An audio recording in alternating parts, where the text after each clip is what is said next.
afternoon. This is Petrus Vivius. Today I'm going to try and explain the scouring effect on video. It's important because Dr. Barry Clark and Andrew Zulumis is getting away with their scientific reports and presentations to the government, and they're ignoring the scouring effect.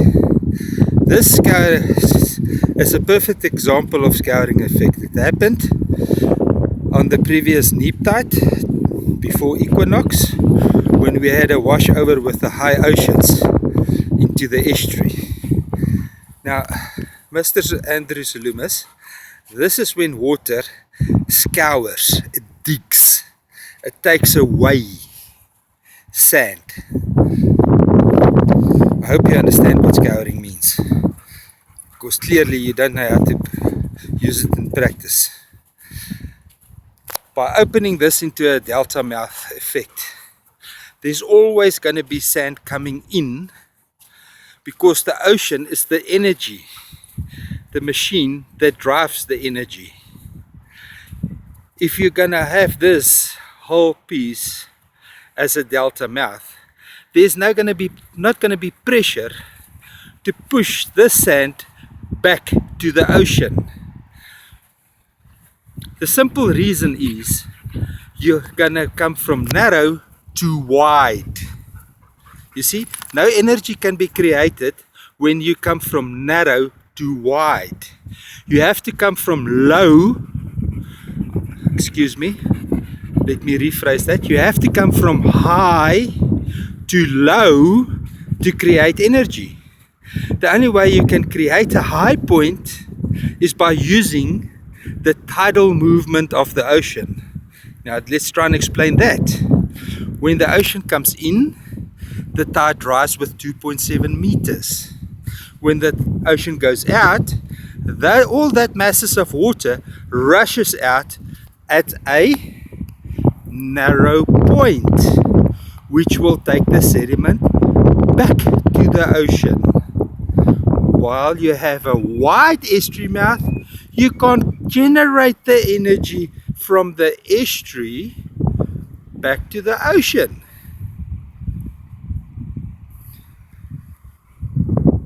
I don't know what I'm missing here. Is it that difficult to understand? Okay, I'm going to try and explain hydraulic pressure to a hydrologist from this point of view. Let's see if we can make it happen. If the water from the ocean and the Mfolozi River goes into the estuary, it creates a high point in the estuary. Lots of energy to push back to get the water back into the ocean, right? Simple. If you've got this wide expanse of almost 250 meters, you have no pressure from the high point to the low point. The pressure will subside the soon the water gets to the wide area. You need to keep it to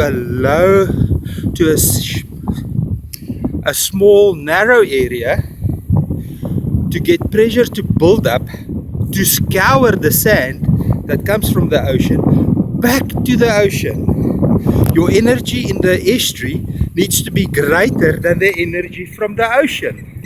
Otherwise, the ocean is going to keep on pushing sand into the estuary. Does it make any sense at all? Is it only me that can see this sand in front of me coming from the ocean, pushing into the estuary, creating shallow points in the estuary, so shallow that over 15 years, boats can't pass narrows, boats can't pass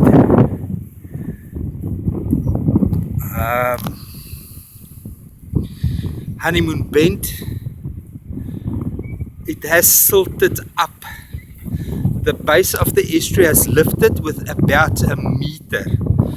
The water in the estuary didn't get less, the estuary got a meter shallower. That's according to your findings, Dr. Barry. It's not stuff that I suck out of my thumb.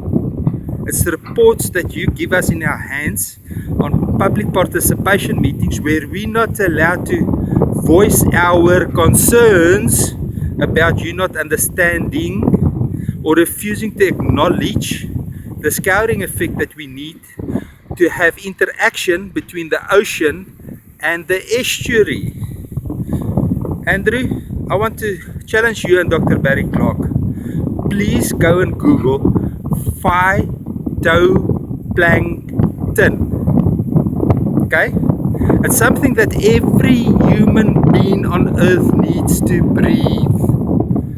You are killing all the phytoplankton with this plan of yours that is for 15 years not working, and you have made no progress, Andrew. You promised us on TV, DSTV, I think it was Kwela, that by October the estuary mouth will be open.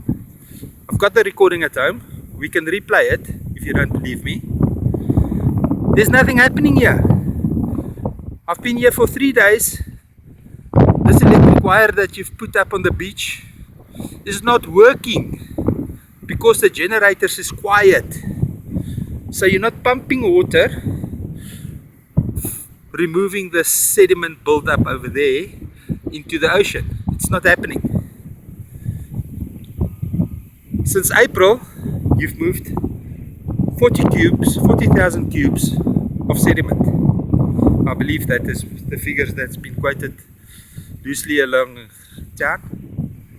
You spent 30 million rand moving 40,000 cubes of sand. That is not even enough to take this sand in front of me away. Not. We need the estuary to function as an estuary, to leave a functioning earth for our children. We need phytoplankton. Please Google it, Andrew, Dr. Clark. And Dr. Clark, if you wanted guided tour in Richards Bay to see how Scoury channels is implemented to keep the harbour mouth open, I would gladly take you along on a guided tour. As a hydrologist, really, Dr. Clark. As a conservationist, I can see that you're not interested in saving the estuary. Really? I told you that day on the meeting where you didn't want to listen to me, that the mangrove trees is going to die with the plan that you gave us, the management plan that you gave us in printed form. I referred to that management plan and I told you this is not going to work. The mangrove swamps is going to die. It's not going to work. The oyster banks and estuary is going to die.